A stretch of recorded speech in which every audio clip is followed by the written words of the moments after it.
Hi everyone, it's Vicky from createafashionbrand.com, fashionserviceshongkong.com, and we've got more questions and answers this week from one of my newsletter readers, Edward, who's in Edinburgh, that's in Scotland, for those of you who don't know. Now, Edward has written me quite a long email, but it gives quite a bit of context to the reason he's asked his question, so I should tell you a little bit about his business. So Edward has had his business for 3 years, and he currently sells on Amazon. He doesn't sell through his own website. He's selling on what we call a third-party platform.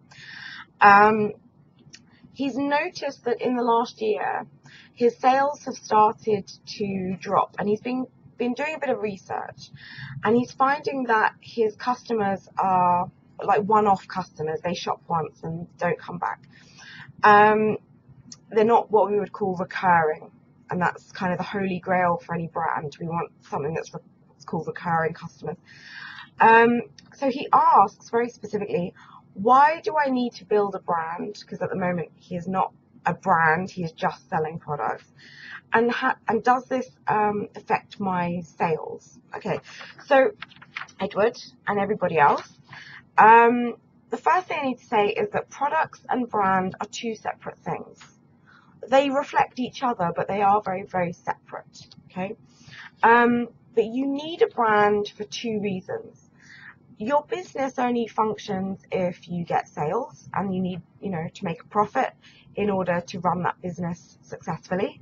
And at the moment, you're seeing a change, Edward specifically is seeing a change in his sales. Now, that could be many things in terms of the products. It could be the fit, the quality, the price. It could be, lots and lots of different things.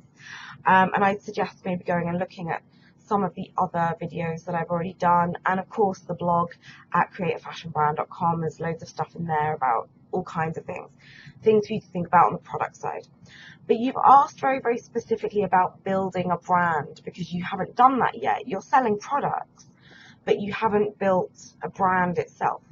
So there are two reasons why you need to build a brand, and anybody thinking about having a sales business of products, it doesn't matter if you're doing, kitchen appliances, anybody needs to build a brand. And it's for two reasons. Firstly is morals, and the second one is trust. Now, for the second one, trust, is probably the easiest to explain.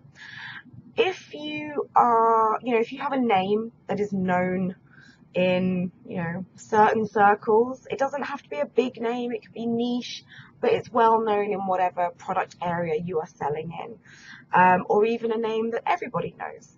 People have a certain amount of trust when they know that you're a bigger business. They know that their credit card details are safe with you. They know that you will probably have a really good return policy. They'll know that you have a good customer service department that can treat them really well. And these are assumptions. You might not necessarily have that as a big company. There are a number of big companies who definitely do not have good customer service. But these are assumptions that people make. And they're not assumptions that you sit there debating for 5-10 minutes consciously. These are things that people automatically assume, and they're really quick kind of snap judgments that people make when they are on your website. It increases if you've got some kind of brand, you've got some kind of established name, people will trust you a bit more. They're willing to try your products. The other part of this is morals. Now, in the 90s, many people watching this might not even remember the 90s and the 80s, but in the 90s, there was this huge, big kind of swing to mass market products, really, really cheap mass market products. And we still have a few of those shops around today, places like Primark. Primark, what's a good one for the US? I suppose Target, kind of. Walmart, I suppose, would be a US example.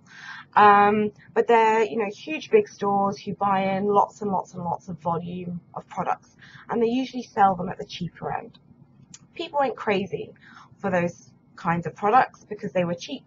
You could run in, buy something, go. And that's fine. That was kind of what the 90s was about. Then we had obviously the economy crash, and people in the way that they shopped started changing. And it's continued to change since that. People are now looking more and more into the morals of a brand, the ethics of what brands believe in. And they're very, very conscious of certain things that brands do and don't do. Now, your brand itself, and I've spoken about core values before. Please go back and kind of watch some of the other videos after this one. But your core values, which essentially is what creates your brand, tells people what you believe in. It tells people that, you know, we believe this, and if you believe us and the same thing, you should shop with us. And a really simple example of that is things like the environment. There's been a huge swing towards, you know, conscious fabrics, people being aware of, you know, more environmental practices, things like that. If you look at H&M, which is a huge global retailer, they've brought in a recycling system in their stores where you can now bring their clothes back to them for recycling. And they've done it because people are getting more and more conscious, you know, of different things in terms of reality. People buy now based on what they believe in. There's a lot more to selling products than just the product. People want to know that they trust you. They want to know that they are safe with you, that you do things that are, you know, good for customer service. You treat your staff well. You're not trying to damage the environment to get rich quick. You know, you stand for something, that you are part of their lifestyle. Whatever that happens to be, it can be anything, but it has to identify with the people that are shopping with you. So in terms of building a brand, Edward, yes, you really, really do need to build a brand, and you need to think about what it is that you stand for.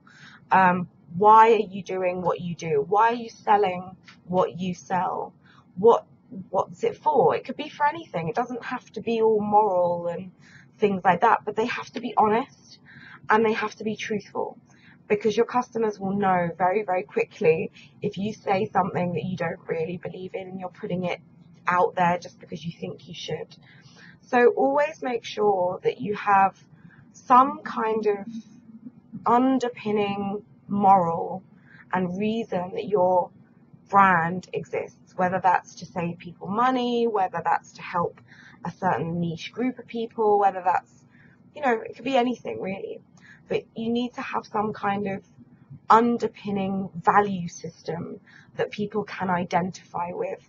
And you'll find that once you start building it, once you start telling people about your story and your brand, they will start to believe in you, they'll start to trust you more, and they'll start to shop with you more. Essentially, that's the end result. So Edward, I hope that really helps. Don't forget there might be some other issues around products, things like that, but please do go look at the other videos and visit createafashionbrand.com. That's my blog site with loads of other information on there as well. Okay, if you, like Edward, would like to join up to my weekly newsletter for more information that you don't get anywhere else, then please do. There's loads of stuff in the description box below, links where you can go and find where to subscribe. There's also some pictures in a moment to show you some different bits and pieces and what you get, including a 66-page free startup guide for fashion brands, where I do talk about customer profiles, core values, and so on and so on. If you have liked this video and it's been helpful, then please like it, please share it with everybody else. And if you've got a question and you're not on my newsletter, you can, of course, leave me questions in our main 5-minute fashion brand video for whatever it is that you want to know. And don't forget, if you're finding me for the first time, don't forget to subscribe. There is a button right at the end of the video which says subscribe. You just click on it, don't even have to go looking for anything. And there's also an image of the main video for your questions as well. So again, you don't even have to find anything, you can just click click and go. And I will hopefully see you next week with another answer to one of your questions.